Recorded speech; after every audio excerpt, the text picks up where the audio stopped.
네, 시장의 큰 퍼즐 맞춰보면서 거기에 따른 세부적인 전략까지 확인해보는 시간인데요. 저희 최태규 전문가 함께하겠습니다. 전문가님 어서 오십시오. 네, 반갑습니다. 네, 반갑습니다.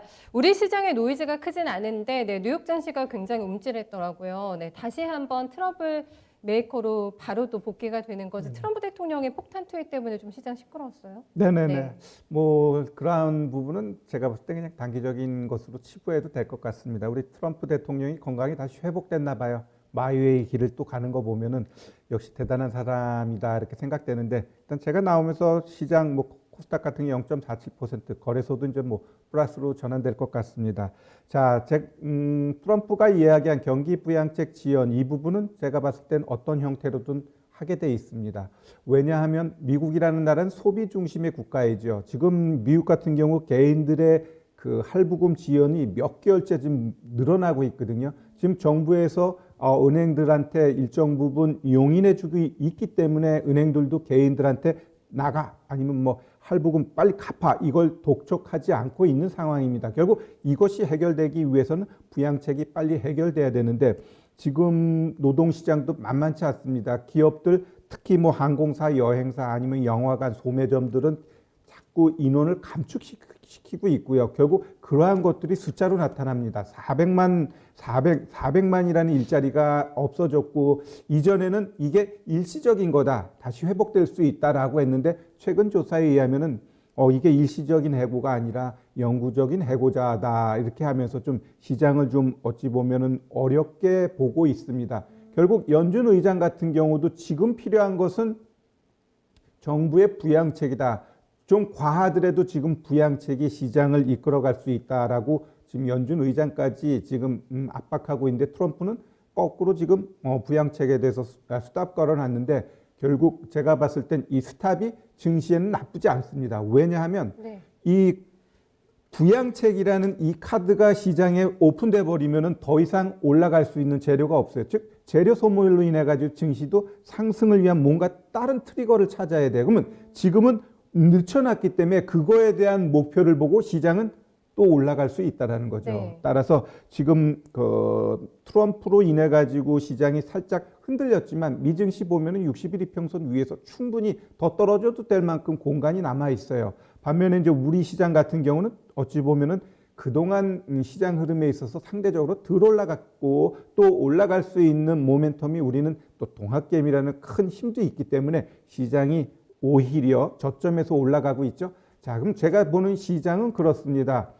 변동성은 주겠지만 10월장은 제가 봤을 때 좀 강한 상승도 연출될 수 있고요. 강하지 않더라도 최소한 시장은 죽지 않는다. 그러면 그 안에서 종목별로는 충분히 움직이면서 수익 낼 수 있는 좋은 장이라고 다시 한번 강조해 말씀드립니다. 네, 지금 가장 최근에 업데이트된 뉴스를 보니까 더 벌어졌거든요. 지금 바이든 후보하고 어제까지만 해도 14%포인트 차 난다고 했는데 2%포인트 더 벌어졌어요. 지금 최근 업데이트된 게 16%포인트인데 이 빅카드를 꺼내들지 않았습니까? 예측이 불가능한 정치적인 좀 셈법이 다 작용이 된 것 같은데, 이게 더 트럼프 대통령에게 불리하게 작용했다. 이 여론조사 결과 이렇게 봐야 되겠습니까? 당연합니다. 만약에 이걸 대선 뒤로 부양책을 넘기게 되면은 국민 대다수가 지금 지불일을 걱정에 놓여 있는 상황에서 이게 지연돼 버리게 되면은 그 뭐랄까 중간층에 있는 사람들이 전부 바이든한테 가는 거죠. 지금 트럼프의 콘크리트 계층하고 바이든하고만 봤을 때는 크게 격차가 없어요. 그 중간에 있는 사람들을 누가 가져가냐인데,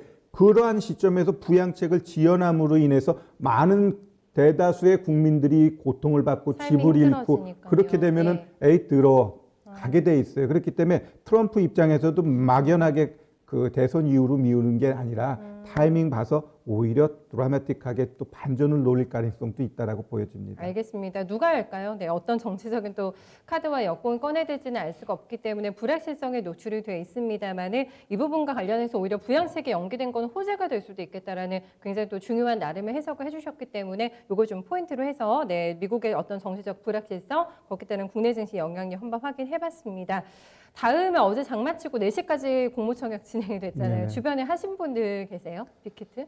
아이고 뭐 1억 넣으면 2주 받는데 제가 봤을 때는 전 권하지 않습니다. 많은 돈을 묶어놔야 되기 때문에. 네, 정말 많은 관심이 있는, 저희가 따상, 뭐 따따상, 따따따상까지 가능할까 여러 가지 분석이 나오고 있는데 가능성 있겠습니까? 빅히트가 너무너무 큰 기대가 지금 있는 상황이어서 제가 봤을 때는 오히려 그 보면 SK 바이오팜이 3번 갔죠. 네. 카카오 2번 갔죠. 네. 일단 내가 봤을 땐 그 빅히트 같은 경우는 당일날 상한가 갖다 깨질 가능성도 있습니다. 따상도 힘들다. 왜냐하면 일단 SK 바이오팜 같은 경우는 바이오로서의 큰 어찌 보면 큰 대박이라는 그릇이 가능해요.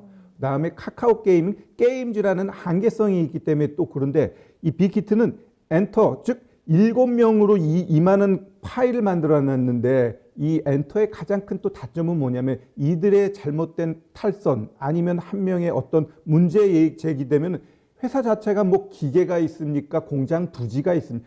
그냥 애들만 보고서 지금 주가가 이렇게 형성되어 있기 때문에 만에 하나 잘못되면 기업의 가치는 강력하게 훼손됩니다. 우리 YG 엔터 보면 빅뱅 얘네들 보면 막 대마에다가 한참 노이즈가 문제가 있어서 많았죠. 힘들었죠. 대표부터 예. 결국 그러한 것들이 불거지게 되면은 그때 왜 안 죽었냐? 결국 기관이나 외국인이 많이 갖고 있기 때문에 죽일 수는 없었어요. 그러면 이 빅히트 같은 경우도 제가 봤을 때는 크게 갈 가능성은 없다라고 보여집니다. 먼저 우리가 신규 상장주들을 왜 조심해야 되는지 하나하나 한번 좀 종목 차트 한번 볼게요. 그럴까요? 먼저 우리 SK 바이오팜 같은 경우도 지금 보시면은 상한가 3번 가고 26만 9천 원 고점 만들고 지금 48% 하락했습니다. 48%. 그러면 카카오 게임즈 같은 경우도 고점 딱 만들고 여기까지는 한 45%, 지금은 40% 빠진 상황이에요. 만약에 고점에서 이거 상한가 한 번 더 가겠다고 매수하신 분은 미치는 거죠. 지금 언제까지 이게 올라가야 될지. 그래도 얘네들은 처음에 일정 부분 올라갔기 때문에 발 빠른 사람들은 먹을 수 있었어요. 그러나 이런 종목들, 이 BBC, 의료기 여기는 어떤가요? 갭 떠놓고 음봉 때리고 지금까지 빠지고 있습니다. 또 하나 이루다 이런 종목도 보면 완전히 고점 만들고 지금 회복을 못해요. 다 대응이 힘들었네요. 그렇죠. 신규 상장주는 제가 이렇게 과거 이렇게 데이터를 보니까 한 6개월 하락하면은 한 3분의 1의 반등 줘요. 근데 재수 없으면 진짜 1년, 2년 동안 첫날 가격을 회복 못하는 경우도 비일비재합니다. 그래서 신규 상장주들은 제가 봤을 때 좀 조심하시면서 접근하는 게 좋지 않을까 이렇게 좀 당부드립니다. 그래서 지금 증권가에서도 이 목표 주가를 내는 거 보니까 너무 천차만별이어가지고 만약에 따상에 간다고 하면 35만 원 정도가 나오는데 네네. 최고가는 38만 원, 최저가 증권사 보니까 16만 원밖에 안 주고 있어요. 이런 거 자체도 상당히 투자 심리를 좀 불안하게 할 수 있는 요인이 될 것 같더라고요. 증권사 이런 완전히 다른 뷰들. 네, 당연하죠. 네. 특히 이 엔터라는 건 그 엔터 특성이 있듯이 그 아티스트 하나하나에 대한 값이 매겨져 있어요. 근데 이 젊은 친구들이기 때문에 어느 쪽으로 이렇게 또 획가닥 갈 수도 있는 거고 얘네 다음 후속에 대한 준비도 하는지 하는지는 모르겠지만 결국 더 뛰어넘을 수 있느냐를 했을 땐 퀘스천 마크거든요. 그러면 지금의 가치가 내가 봤을 때는 맥시멈이 아닌가. 맥시멈이다라고 보고 일정 부분 되돌림 주고 2차, 3차 이렇게 좋은 아티스트가 나오면 더 올라가겠죠. 그러나 그게 끝이었다라면은 결국 역사적인 가격으로 남지 않을까 이렇게 보여집니다. 네, 일단은 15일 드디어 상장이 됩니다. 네, 이후에 흐름 보면서 당일에도 저희가 이 시간에 한번 체킹 도와드릴게요. 다음은 아이폰 신작과 관련해서 얘기를 했는데 유저분들 워낙에 또 열광하시잖아요. 네, 오래 기다리신 분들도 계실 것 같고 스마트폰 대전을 저희가 이제 좀 차근차근 준비해봐야 될 것 같아가지고 포인트를 잡아주세요. 네, 일단 10월 달 들어가지고 갤럭시 그다음에 LG 같은 경우 윙이라고 해서 이렇게 하는 건데 저도 이제 가봤어요. 근데 이렇게 특별한 건 없는데 보셨어요? 예, 예. 봤습니다. 그다음에 아이폰 12까지 이제 요번에 나오는데 좀 이전과는 다릅니다. 일단 스마트폰이 워낙 포화 상태예요. 어지간해서 이제 바꾼다라는 게 쉽지 않습니다. 특히 우리가 이거 잘 생각해 보면 이제 고령화로 될수록 가장 큰 변화가 뭐냐면 일본이 왜 전자제품 이런 거에서 자꾸 후퇴하느냐. 나이 먹게 되면 변화를 싫어해요. 새로운 가전제품에 대한 건 싫어해요. 저도 휴대폰 바꾸면 인증 이런 것 때문에 가급적이면 꺼려하게 됩니다. 네. 이렇듯 결국 우리도 고령화 시대로 접어들면서 일본의 길을 쫓아간다면 가전제품 잘 안 바꿔요.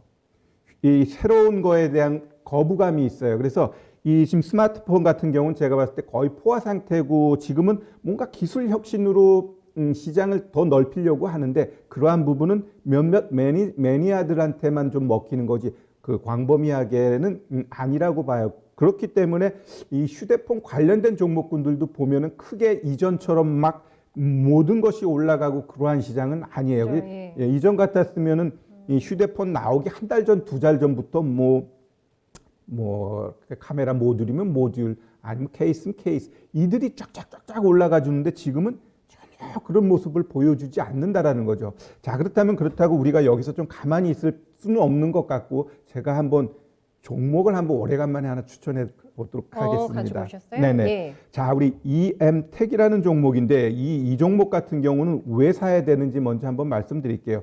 이 휴대폰 이것만 봤을 때는 이제는 어느 정도 기업이 성장할 수 없다라는 걸 알고 안트로젠이라는 이 제약 바이오 업체하고 지분을 바꾸면서 사업을 늘려나갔어요. 그러면 이 기업이 하는 건 결국 휴대폰 특히 이어폰 쪽으로 기술력이 있는 기업이에요. 거기다가 바이오 얹혔죠. 최근에는 그 전자담배 관련돼 가지고 이제는 KT&G에 납품을 합니다. 이게 이제 7월 달부터 했어요. 그러면 이 기업이 보면은 작년에 적자였습니다. 저는 적자인 기업을 굉장히 싫어하는데 적자인 이유를 알고 적자가 흑자로 전환된다면 당연히 우리가 접근해야겠죠. 결국 이거는 전자담배를 만들면서 불량품 이러한 것들로 인해서 적자가 나타났고 이게 가시화된 게 7월 달 3분기부터 이제 실적이 나왔어요. 그러면 이제 3분기 실적 아직 안 나왔지만 결국 적자가 확 줄거나 흑자 나오고 매출액도 이건 단순히 휴대폰만 매출이에요. 그러면 전자담배까지 얹혀진다라면 결국 이 종목은 더 갈 수밖에 없습니다. 그러면 자, 우리가 이 종목 차트 흐름 보면 지금 저점 최근에 하락하면서 만들고 다시 올라가고 있죠. 짧게 볼 분은 이 60일 이평선, 길게 보실 분은 154,500원 충분히 이전 고점까지 실적 나오는 시점까지 즉 한 달 정도만 보시면 이 종목의 주가 흐름 우리 볼 수 있을 것 같습니다. 알겠습니다. EM텍의 핵심 또 플레이어로 모멘텀 많은데요. 트리플 모멘텀 얘기해 주셨기 때문에 한번 잘 확인해 보시면 좋을 것 같아요. 큰 그림 어떻게 그려볼까요? 네, 트럼프의 부양책 지연은 제가 봤을 때 오히려 증시 상승 모멘텀이다. 즉 우리가 이제는 그 잔을 봤을 때 이게 반밖에 안 남았다. 아니면 아직도 반 남았다. 즉 아직도 반 남았다는 시각으로 이 증시 부양책 지연은 또 오히려 긍정적으로 보셔도 좋을 것 같습니다. 네, 기다리는 재료가 있다라는 거는 오히려 또 독이 아니라 호재가 될 수 있다. 네네. 이렇게 해석 다시 한번 해주셨네요. 네, 말씀 잘 들었습니다. 고맙습니다. 네, 감사합니다.